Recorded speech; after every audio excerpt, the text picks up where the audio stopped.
Okay, so NFL Commissioner Rodger Goodell is in favour of London hosting a Super Bowl. The Mayor of London is in favour of London being a Super Bowl city, host city. Now, the last time I did a video with the potential of London being a Super Bowl city, could it ever be hosted by London? Could it happen? Will it happen? The US viewers of that video in the comments section were hands off our league final, hands off our championship game, and I agree with them. I would be pissed off if the FA Cup final, or the League Cup final for that matter, or the Challenge Cup final in rugby league. So the League Cup final, FA Cup final, obviously association football, otherwise known as soccer, and of course rugby league's Challenge Cup final. You know, they are played at Wembley. They're played here. I would be pissed off if they were moved to the US. I think a lot of fans would be disgusted by that. As I would think a lot of, if not all of, NFL fans in the US would be disgusted by the fact that their championship game, their biggest game of the season, or postseason, was moved to London. However, the NFL has really been very keen, not only to have a team in London, which hasn't come to fruition after 18 years, it still hasn't happened, but they do seem to be more and more keen on the possibility or the likelihood of having the Super Bowl in London. A couple of years ago I did a video on the potential of the Super Bowl being hosted in London, and this was before Vegas got announced for last year's Super Bowl. There was a lot of rumours circulating that post 2026 there would be a Super Bowl in London, most likely at the Tottenham Hotspur Stadium, formerly known as White Hart Lane, which does have a dual retractable pitch, one for association football and one for American football. It currently hosts 2 of the 3 London games in the international series. It has signed an agreement with the NFL for that to be the case. That's regular season. Wembley has given up a lot of the rights to having all the London games now. Twickenham in the past has also hosted games when Wembley was unavailable because Tottenham Hotspur, while their stadium was being rebuilt, had to play their home games at Wembley for a couple of seasons while their stadium was being rebuilt, which went over budget and was delayed as well, which became very, very expensive for Spurs. So 3 stadiums in London have hosted regular season NFL games. There was also the attempt back in 2018 by the Jacksonville Jaguars ownership group, obviously Sadiq Khan, trying to buy Wembley off the FA. That met with a lot of anger here in the UK from not just sports fans but British taxpayers, because when Wembley was knocked down in 2001 and was rebuilt and reopened in 2007, a lot of taxpayer money funded that rebuild. There was a lot of private equity as well, but a lot of taxpayer money went into the rebuild of that stadium. And I've done videos on the topic back in 2018. Very, very quickly, the mood turned to anger. There was a lot of anger aimed at the Football Association, which is the governing body of association football or soccer here in the UK. And there was a lot of anger aimed at Sadiq Khan. Now, the reason why he attempted to buy that, there was rumours circulating at the time, very strong rumours, that they wanted to relocate the Jaguars from Jacksonville to London. The NFL has made no secret of the fact it would like to have an NFL franchise here in London. That was part of their planning as soon as they started the international series in 2007. It was part of their planning pathway. They hoped it would be a reality right now. 18 years later, that reality hasn't transpired for many, many reasons. Not only economic, but also how it would impact the NFL and the structures of the conferences and travel distances and logistics and a whole host of issues. The fact that the Jaguars generally suck as a team and generally have a losing record for the majority of their existence, I don't see how that's going to grow the fan base here, considering that every fan base basically has fans here. Now, in the reality, the London Mayor, Sadiq Khan, is in favour of a Super Bowl being hosted here at least once, and Rodger Goodell has basically dropped a lot of hints that he wants this to happen. Now, in order for this to happen, 2 things have to occur. The owners have to vote on it and all be in favour, or a majority be in favour. And I do believe the NFLPA would have to also be in favour of it, because the NFLPA have raised a lot of concerns about the international series, but predominantly with Mexico and Brazil, but they've raised a lot of concerns. Now, this year, 7 games will be hosted overseas, 3 in London, 1 at Wembley, 2 at Tottenham Hotspur Stadium, 1 in Ireland at the Aviva, which is in Dublin. You've got 1 in Germany, 1 in Mexico City, and 1 in Rio in Brazil. So that London series, and that London game 2007 has obviously ballooned, grown, and has become what it has become. The NFL obviously has a roadmap for playing games overseas in every continent apart from Antarctica. They've got that roadmap, and that's been well discussed. But there's some other logistical challenges that could be, massive hurdles for the NFL to take the Super Bowl to London. Firstly, American fans will not be in favour of it. We know that. But actually, there's some more, realistic problems here in the UK that make it a bit of a head scratcher. Now, we know that London can host NFL games. 3 stadiums have done it. There's 4 stadiums in total that could host, that are big enough and you can really pack fans in. That's Twickenham, which is in West London. Technically, West London. Wembley, obviously in North West London. The new Tottenham Hotspur Stadium in central, kind of just north of central London. And the London Olympic Stadium, the London Stadium in East London, which is now the home of West Ham. Now, 3 of those 4 stadiums, in February, it'd be very, very hard to schedule a Super Bowl at. You have Tottenham Hotspur use, obviously, the Tottenham Hotspur Stadium. West Ham use the London City Stadium or the Olympic Stadium. And the England Rugby Union team, in February, March and April, play the Six Nations, and that is their home, hallowed turf. Now, that only leaves Wembley as a viable option. Now, obviously, Wembley's had a lot of experience in hosting NFL games and is the most experienced in doing so. They have a contract with the NFL. Tottenham Hotspur and their stadium have a contract with the NFL to host the London games. Twickenham has hosted as a stand-in venue when Wembley was unavailable, when the Tottenham Hotspur Stadium, former White Hart Lane, was being demolished and rebuilt for a couple of years because Tottenham Hotspur had to play at Wembley. So the stadium availability already was a massive problem, and the playing surface really did struggle. The playing surface struggled with the amount of use it had for those couple of years. Then you've got to factor in kickoff time. If they are to keep the kickoff time the same, for the American audience, we're kicking off at 11:15 in the evening on a Sunday. If you have travelled around London any day of the week in the evening, it's difficult. The London Underground, the Tube network, only a couple of lines are 24-hour. And travelling on a Sunday is a nightmare. In fact, travelling on any weekend across the UK using public transport is an absolute nightmare, especially on the railways and the London Underground. Oh my God, it's a thing called engineering works. We've also had a lot of trade union unrest, a lot of strikes in the last 3-4 years since the COVID pandemic restrictions were lifted. There have been a lot of strikes on the transport network in this country. And there's probably more pending as well. So let's not say this is brilliant. It really isn't. Weekends are generally set aside for engineering and maintenance work on the rail and underground networks. Oh, that's fun.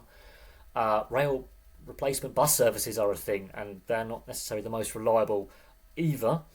You don't always get out the location you want to get out at. You have to get out sometimes quite away from the train station and walk to your destination. It's not fun sometimes. I've had to do it on multiple occasions. So that's a big hurdle. Then, on top of that, you have to figure out kickoff time. It's going to have to be a lot earlier in the day for the US audience.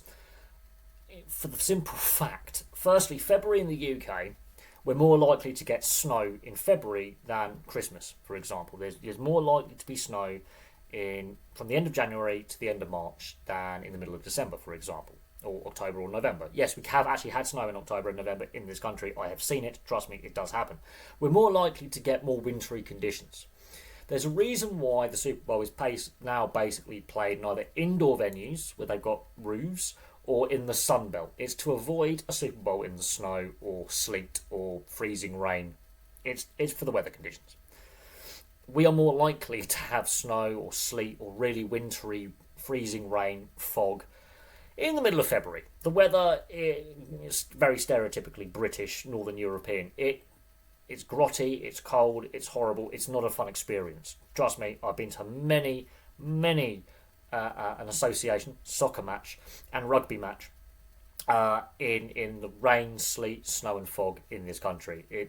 While it's a fun experience to go and see the atmosphere of a Premier League game or an FA Cup game or a football league game in the Championship, League One or League Two or the non-league, whatever it is, it's a fun experience. And to any US sports fan, I do suggest you do go to one. The weather can be absolutely atrocious, so that's another consideration. Then you've got to think of the actual kickoff time, because we are in the UK 5 hours ahead of the East Coast and 8 hours ahead of the West Coast. Continental Europe is either 6, 7 or 8 hours ahead of that East Coast. So you've got to think of that time differential. Now there are a lot of NFL fans across Europe, not just here in the UK, but you've got to think of that. Then you've got to think of the state of public finances here in the UK, both with the national government and then local government. There's not a lot of spare cash floating around, and I believe host cities have to go through a bidding process to get the Super Bowl. Costs a lot of money. Now, while Sadiq Khan is very, very keen on the idea, it's going to be a very hard sell to British taxpayers, be it locally to London or nationally, for this kind of thing to happen. Very hard to sell because of the state of the public finances. Right now, we've got a cost of living crisis. Inflation's creeping back up again. Wages aren't going as far. Rents are skyrocketing. Cost of groceries is skyrocketing. And, council tax, which is our version of property tax, if you're from the US, that's climbed a lot. And it depends on what part of the country you're in. But, for example, my council tax, my property tax, has risen a huge amount over the last 5 years since I've been living in this studio apartment. It has climbed ridiculously. And now, while I get a special single person's discount, which is, if you live by yourself in this country, you get 25% knocked off, and I was actually in credit, not arrears, I got some more knocked off. In reality, it's climbed a lot. We're talking, is it £300-400 that's £300-400, which is about what, $550 to $600 in 5 years. That is a massive increase. That's not including income tax and national insurance. Now, national insurance is another tax that is on top of your income tax. So my taxes have gone up. My wages haven't kept pace with inflation. Now, I'm one person. That's been replicated across the UK and across Europe, for that matter, and in fact North America. People have less money in their pockets. They have less disposable income. Super Bowl tickets are notoriously expensive. Notoriously. Now, I've got a friend who went to every London Series game from 2007 till 2017. In 2018, just before the 2018 NFL season started, I asked him a question. And now, bearing in mind, this is 2018, we're now in 2025. That's 7 years. So 7 years ago, I said, are you going to go to any of the NFL games this season? And he said, no, I can't afford it anymore. Now, he is in a very well-paying accountancy job for a big national supermarket chain, a big corporation here in the UK. He gets paid a very, very handsome salary, and he can't afford regular season NFL tickets in London anymore. That was 7 years ago. A lot has happened in the last 7 years, and that has got to be factored in. Yes, there is a very big US expat population over here, and a lot of US military personnel over here in the UK. A lot to do with the US Air Force. There's a big, about, is it somewhere between 250,000 to 300,000 US expats currently reside in the UK. It's a big number of people. You could fill Wembley 3-4 times with that number and have change. I'm not joking. In regards to, if every American here in the UK, you could fill Wembley 3 times over and maybe 4 times, and still there'll be fans, trying to, I think 4.5 times you could fill Wembley. That's how many Americans live in the UK. And so there are NFL fans here. We know that the UK fan base is big. But here's another thing. At this time of year, when the Super Bowl is hosted, you've got English football, English rugby union, British ice hockey. Gonna put that out there. They're in the middle of their seasons. Then, on top of that, the professional rugby league, the other form of rugby, different to rugby union, is either just finishing their pre-season or is about 1 week into their regular season. So the 4 major contact team sports in this country are in the middle of their seasons, basically.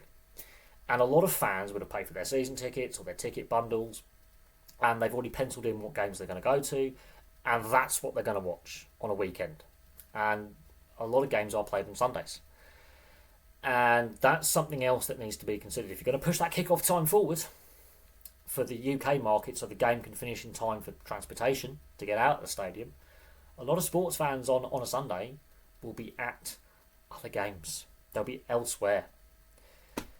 And that's something else that needs to be considered. These are the potential hurdles. Now, I don't think US fans will be particularly happy with the Super Bowl being played outside the US, and I agree with that. If, for example, the FA Cup final, or the League Cup final in Association Football, or the Challenge Cup final in Rugby League, which are the holy grails of their sports when it comes to cup competitions, were played in the US, I think a lot of fans would have not be overly happy with the tradition being taken away, and B, these are national cup competitions where you win that silverware. Not to be able to play at Wembley, which is the host venue of those 3 competitions, that would be sacrilege, and I think quite rightly fans will be angry here. So whether the NFL actually does consider the fans' opinion, that's going to be interesting, but I do think it's going to happen, whether we like it or not. I actually believe that the NFL, within the next 5-10 years, we're going to have a Super Bowl in London, whether we like it or not. And even as a British sports fan, and I have watched many Super Bowls in my 35, nearly 36 years of life. I first started watching the Super Bowl when I was, 3-4 years old. I was allowed to stay up. In over 31 years of watching NFL, never in that time would I have thought this possible, but it seems to be more likely. And as a British sports fan, I wouldn't want to see the Super Bowl move from the US to London. I really wouldn't. I really, really wouldn't. I don't think it's right, and I think American fans will be rightly angered by it, and that could actually hurt the NFL. The NFL obviously will make a lot of money out of it, sure, but I actually think that would really hurt the NFL's image in the US. I think that would be a very controversial move, which I don't think will go down well with fans in the US. Considering, technically, none of the London stadiums have an anchor NFL tenant. And every Super Bowl has been played in a stadium, as far as I'm aware, which has hosted a full regular season of an NFL team. Even if it's a former collegiate stadium, an NFL team has played a regular season and playoff games in said stadium. And it's seen as a reward for the NFL teams that their city gets a Super Bowl at some point. So that's my thoughts on it. Thank you very much for watching. I actually think it does happen. And we'll see what the reaction is if it does occur. But I think it does happen within the next 5 to 10 years. I really do. I can't see how it won't happen because the commissioner is so keen on the idea, which means I would reckon a lot of owners are keen with the idea as well because of that revenue. So we shall see what happens. But from me for now, thank you very much for watching. Place your thoughts in the comments section below, and I'll have some more content for you all very, very soon.